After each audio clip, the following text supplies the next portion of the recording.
देखते हैं काव्य गुण से संबंधित कुछ महत्वपूर्ण प्रश्न जो गत परीक्षाओं में पूछे गए हैं। तो आपके सामने कुछ प्रश्न लिखे हुए हैं। तो सबसे पहले देखो, आचार्य वामन के अनुसार गुण विषयक कौन सा कथन सही नहीं है। सबसे पहले आपको ये ध्यान रखना है कि प्रश्न को पढ़ना है, और प्रश्न को पढ़ते ही सबसे पहले आपको ध्यान यहां देना है कि क्या पूछा है कि आचार्य वामन के अनुसार गुण विषयक कौन सा कथन सही नहीं है। ये आपको यहां ध्यान देना है, एक बात। दूसरी बात, ये प्रश्न आरपीएससी द्वारा सेकंड ग्रेड भर्ती परीक्षा 2022 में पूछा गया है।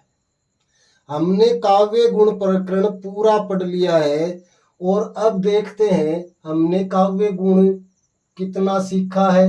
तो ये देखो, इसमें 1 नंबर ऑप्शन देखो, गुण काव्य का नित्य तत्व है। आचार्य वामन ने काव्य गुण के बारे में ये कहा था कि गुण है वो काव्य का नित्य तत्व है। ये बिल्कुल सही बात है।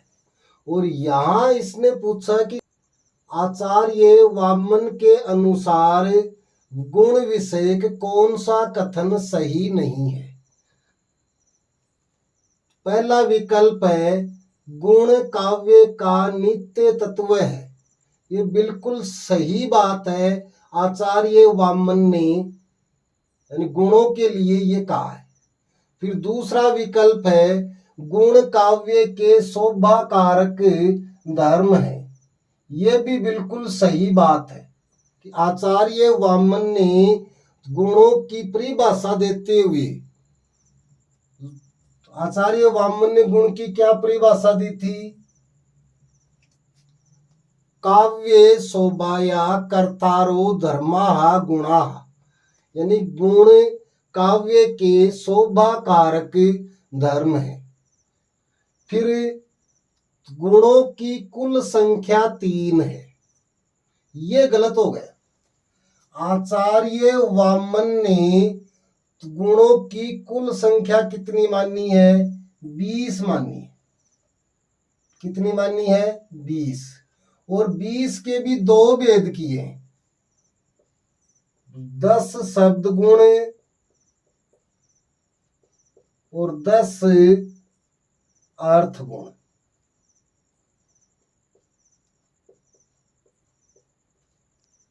ये तो देखो, हमारा जो प्रश्न था वो ये था, आचार्य वामन के अनुसार गुण विषयक कौन सा कथन सही नहीं है।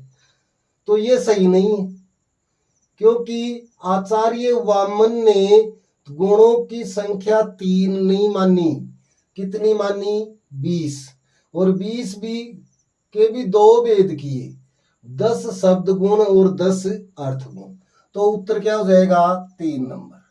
लेकिन 3 नंबर उत्तर करने से पहले हमें चौथा विकल्प भी देखना जरूरी है। चारों विकल्प पढ़ने जरूरी है। तो चौथा विकल्प देखो, अर्थ की स्पष्टता प्रसाद गुण है। बिल्कुल सही कथन है।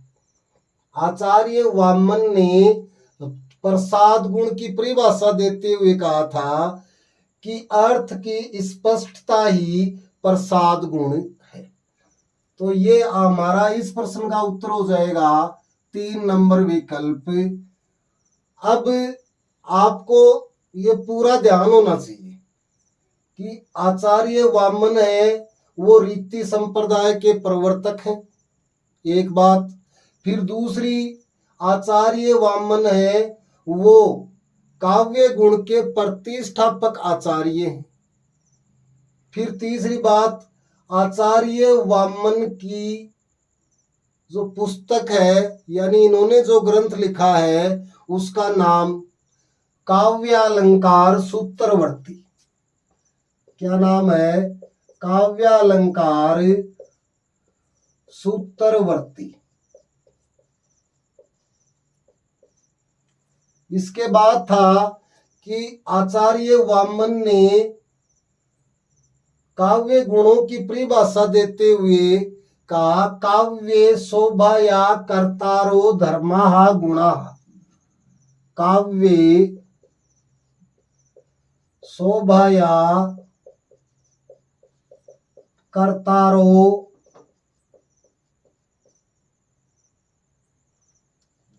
धर्माः गुणाः।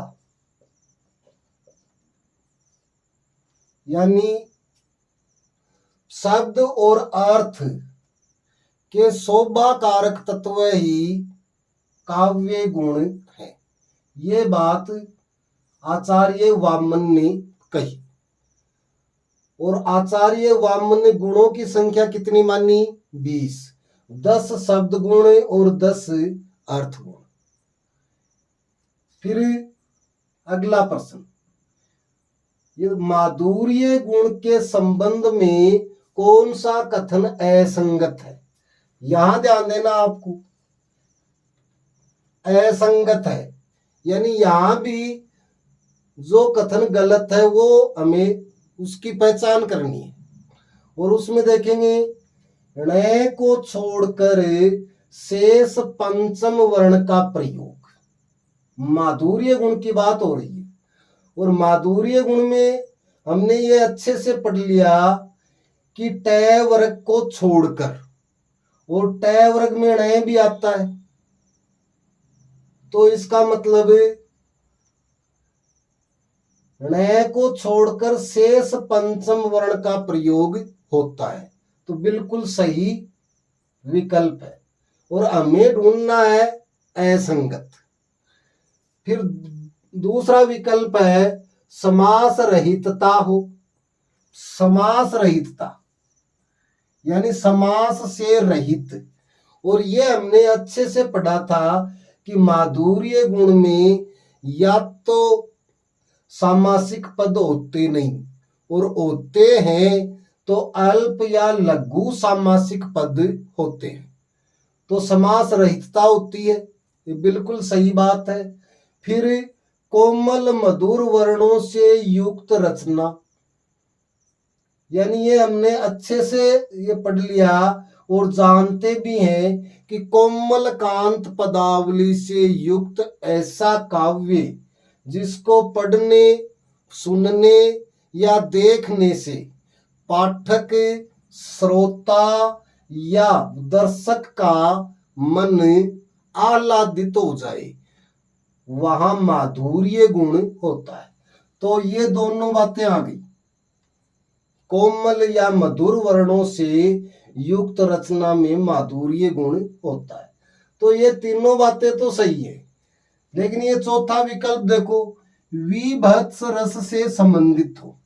ये आपको अच्छे से बता दिया गया कि माधुर्य गुण है, उसका संबंध विभत्स रस से नहीं होता, बल्कि श्रृंगार, करुण, शांत व हास्य रस में उपयुक्त होता है।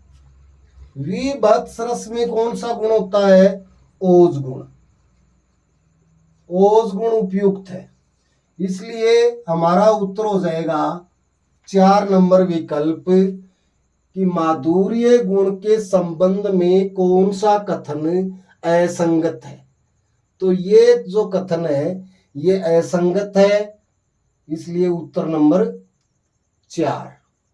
इसके बाद अगला क्वेश्चन देखो, ये जो हमने ये 2 नंबर क्वेश्चन देखा है, ये भी आरपीएससी द्वारा हाल ही 2nd ग्रेड परीक्षा में पूछा है, तो ये भी आपको ध्यान रखना है।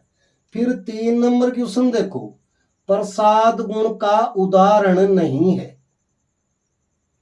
तो देखो प्रसाद गुण का उदाहरण नहीं है, तो प्रसाद गुण में देखो, विनती सुन लो हे भगवान, हम सब बालक हैं नादान, विद्या बुद्धि नहीं कुछ पास, हमें बना लो अपना दास। तो इसमें तो प्रसाद गुण है, इसमें तो कौन सा गुण है? प्रसाद गुण है। मंद मंद मुरली बजावत अधरा धरे, मंद मंद निक्ष्यो मुकुंद मधुबनते। तो ये उत्तर यही हो जाएगा, क्योंकि इसमें प्रसाद गुण नहीं है, बल्कि कौन सा गुण है? माधुर्य गुण है। कौन सा गुण है? माधुर्य गुण। हमने अच्छे से जान लिया था कि जहां अनुस्वार का प्रयोग हो, तय वर्ग को छोड़कर अन्य स्पर्श व्यंजन का प्रयोग हो, या पंचम वर्ण का प्रयोग हो, तो उसमें कौन सा काव्य गुण होता है? माधुर्य गुण होता है। फिर अगला देखो, मैं जो नया ग्रंथ विलोकता हूं, बाता मुझे सो नव मित्र सा है। बिल्कुल इसका अर्थ है कि मैं कोई भी नया ग्रंथ देखता हूं तो वो मुझे कैसा लगता है? एक नए मित्र के समान वो लगता है। अर्थ की स्पष्टता, इसलिए कौन सा गुण है? प्रसाद गुण है। इसके बाद अगला विकल्प देखो, देखी सुदामा की दीन दशा, करुणा करके करुणा निधि रोए, पानी परात को हाथ छूयो नहीं, नैनन के जल सो पग धोए। यहां भी कौन सा गुण है? प्रसाद गुण है। हमारा प्रश्न क्या था, एक बार फिर देख लें। प्रसाद गुण का उदाहरण नहीं है। यहां आपको ध्यान देना जरूरी है कि मतलब प्रश्न में पूछा क्या गया है, यानी कि प्रसाद गुण का उदाहरण नहीं है। तो ये देखो, जो पहला, विनती सुन लो हे भगवान, हम सब बालक हैं नादान, विद्या बुद्धि नहीं कुछ पास, हमें बना लो अपना दास। इसमें कौन सा गुण है? प्रसाद गुण है। फिर मंद मंद मुरली बजावत अधरा धरे, मंद मंद निक्ष्यो मुकुंद मधुबनते। इसमें प्रसाद गुण नहीं है। और यदि प्रसाद गुण नहीं है तो कौन सा काव्य गुण है? माधुर्य गुण है। इसके बाद, मैं जो नया ग्रंथ विलोकता हूं, बाता मुझे सो नव मित्र सा है। इसमें कौन सा गुण है? इसमें प्रसाद गुण है। देखी सुदामा की दीन दशा, करुणा करके करुणा निधि रोए, पानी परात को हाथ छूयो नहीं, नैनन के जल सो पग धोए। इसमें भी कौन सा गुण है? प्रसाद गुण है। तो ये आपके सामने 3 प्रश्न लिखे हुए हैं। तीनों ही प्रश्न आरपीएससी द्वारा पूछे गए प्रश्न, और तीनों में ही हमने देख लिया और अपना आकलन भी कर लिया कि हमने काव्य गुण में कितना सीखा है। इससे पहले की 4 कक्षाएं काव्य गुण के बारे में हमने पढ़ी हैं, और इसके बाद और देखो, इसके आगे आचार्य कुंतक ने काव्य गुणों की संख्या मानी है।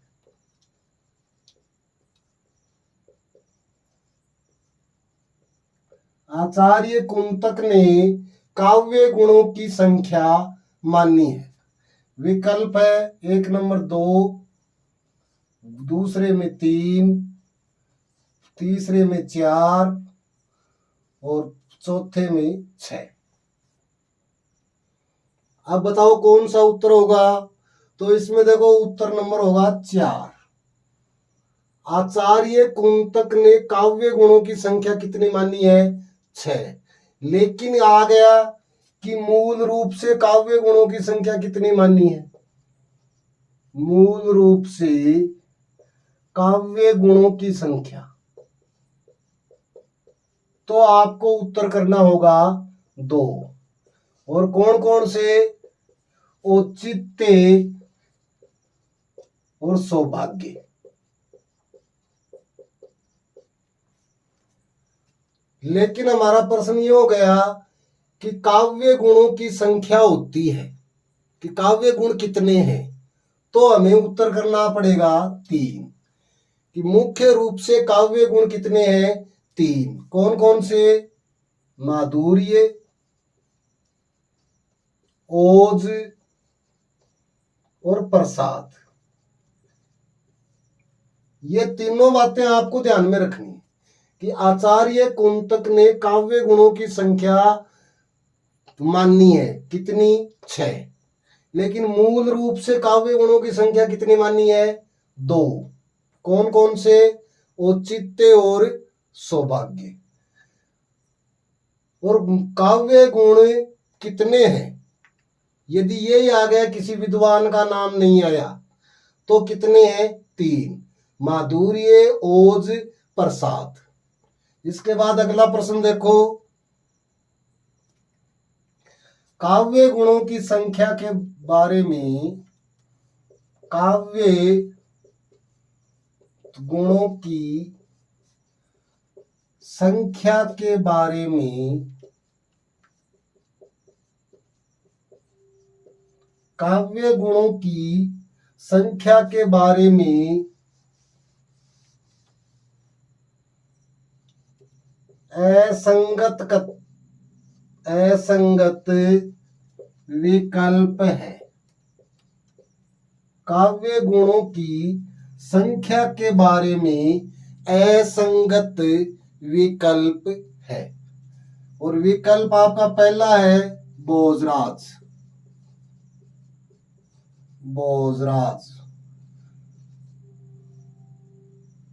भोजराज ने के सामने जो लिखा हुआ है, इतने काव्य गुण मान्य है या नहीं मान्य है, ये देखेंगे।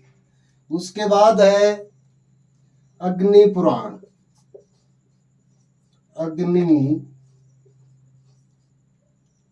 अग्नि पुराण। उसके बाद है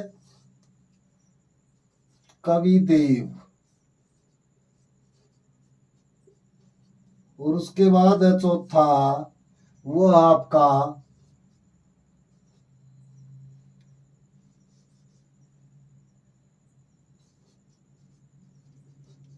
भरत मुनि।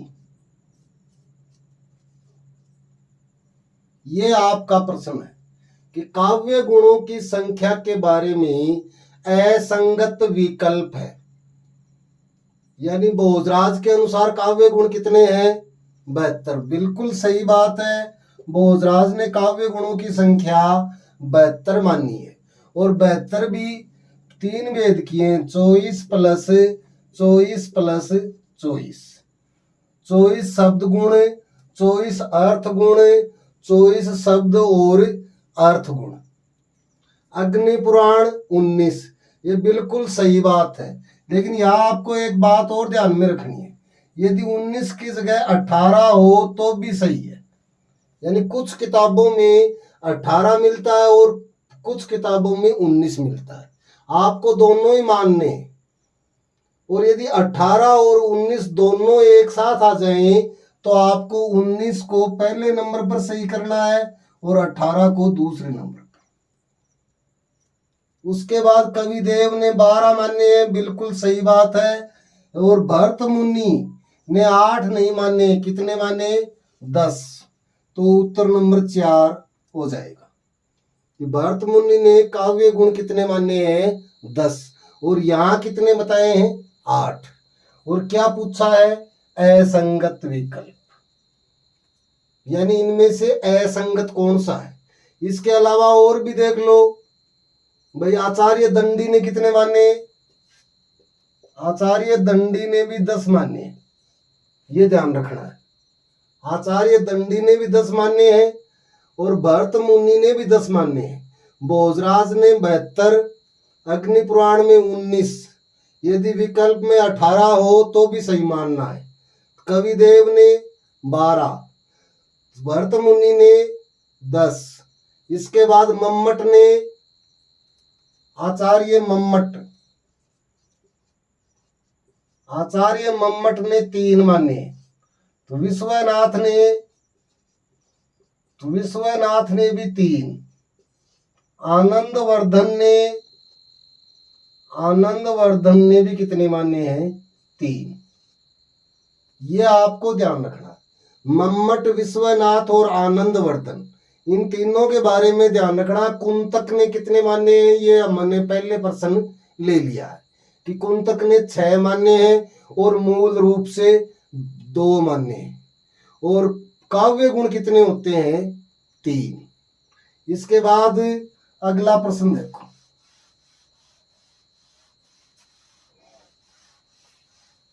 ये सभी प्रश्न है वो किसी न किसी परीक्षा में आए हुए हैं, यानी किसी न किसी परीक्षा में पूछे हुए प्रश्न। हम अपना आकलन कर रहे हैं, हमने काव्य गुण जो पढ़ा है उसमें हम कितना सीख पाए हैं वो देख रहे हैं। इसके बाद देखो अगला प्रश्न, असंगत कथन है। असंगत कथन है। हमारा प्रश्न क्या है? असंगत कथन है।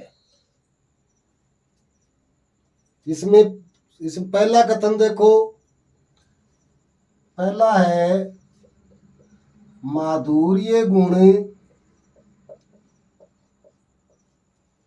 वेदर्भी रीति का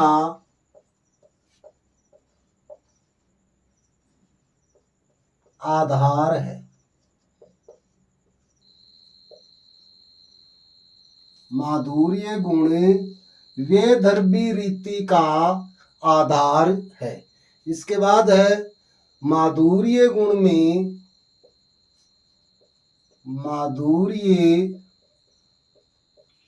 में श्रुति मधुर ध्वनियों का प्रयोग होता है। ध्वनियों का प्रयोग होता है। फिर अगला विकल्प है वो है माधुर्य गुण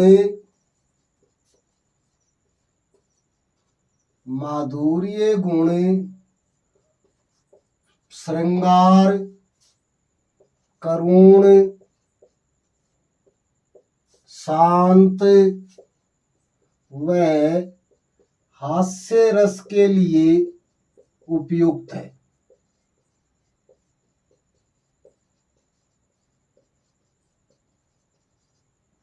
अगला हमारा विकल्प है माधुर्य गुण में दीर्घ समासिक पदों का प्रयोग होता है।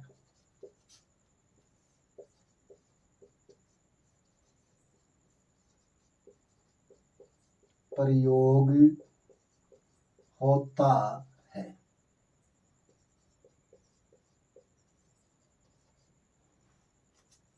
ये प्रश्न भी किसी परीक्षा में पूछा हुआ प्रश्न है कि असंगत कथन है। माधुर्य गुण वेदर्भी रीति का आधार है। बिल्कुल सही कथन है। वेदर्भी रीति का आधार कौन सा गुण है? माधुर्य गुण है। अब यहां देखो रीति 3 होती है। वेदर्भी रीति, दूसरी है गौड़ी रीति,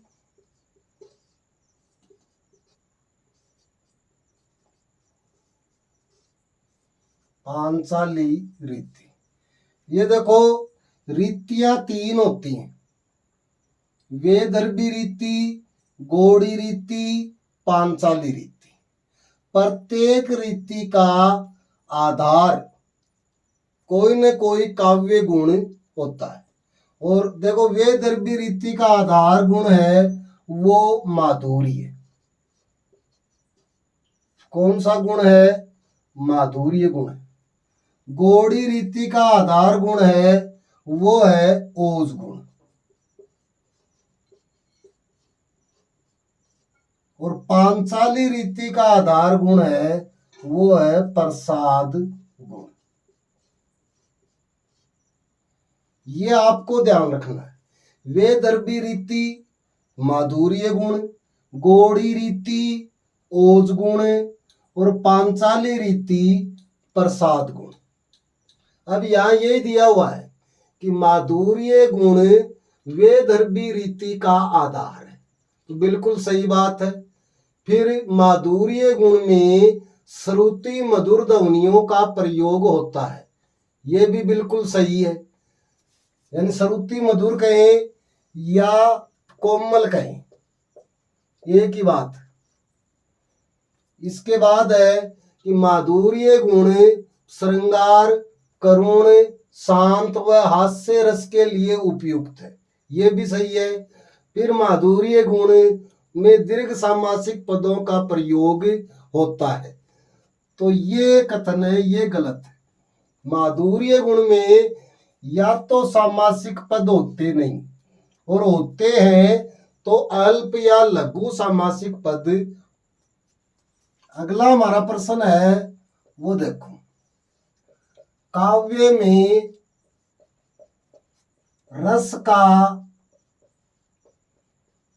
उत्कर्ष करने वाले तत्व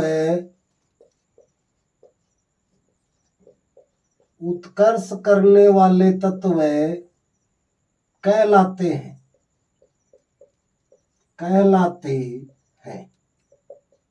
काव्य में रस का उत्कर्ष करने वाले तत्व कहलाते हैं।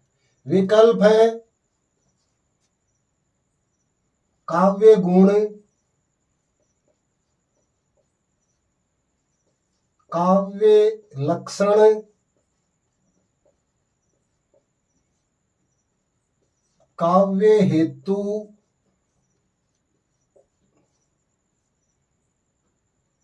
काव्य गुण, काव्य लक्षण, काव्य हेतु व काव्य दोष।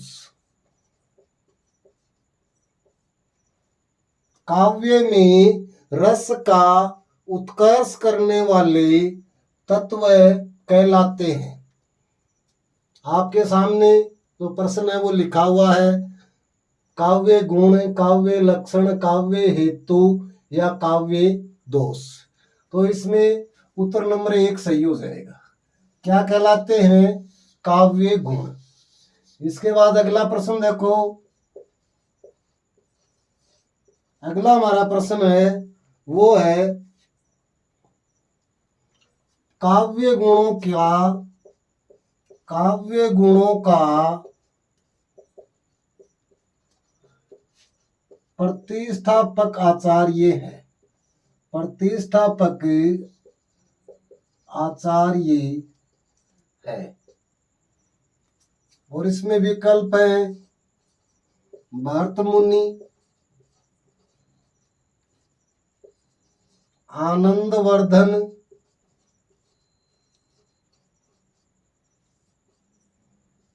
वामन और मम्मट। आचार्य मम्मट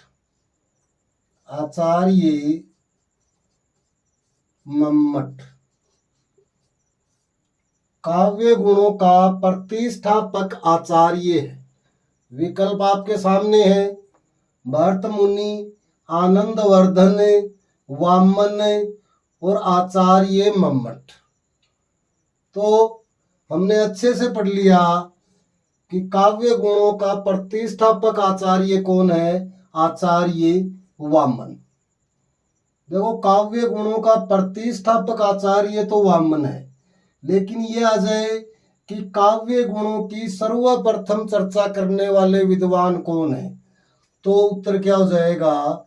भर्तमुनि। बात समझ में आ गई होगी। फिर इसके बाद देखो अगला प्रश्न देखो, बहुत ही महत्वपूर्ण प्रश्न है और परीक्षा में पूछा भी जा सकता है। और अगला प्रश्न है वो है हमारा काव्य गुण के संबंध में, काव्य गुण के संबंध में असत्य कथन है, असत्य कथन है। काव्य गुण के संबंध में असत्य कथन है। और पहला विकल्प है काव्य शोभाया कर्तारो धर्माः गुणाः वामन। दूसरा विकल्प है वो है वामन ने काव्य गुणों को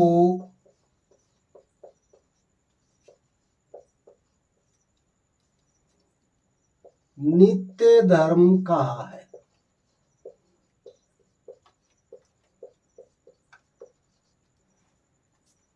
तीसरा विकल्प है वो है रीति संप्रदाय को, रीति संप्रदाय को गुण संप्रदाय भी कहा जाता है, गुण संप्रदाय भी कहा जाता है। रीति संप्रदाय को गुण संप्रदाय भी कहा जाता है। चौथा है वामन ने गुणों की संख्या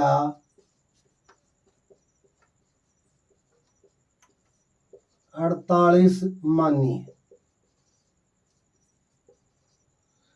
अब देखो हमारा प्रश्न है काव्य गुणों के संबंध में असत्य कथन है, यानी क्या ढूंढना है, असत्य।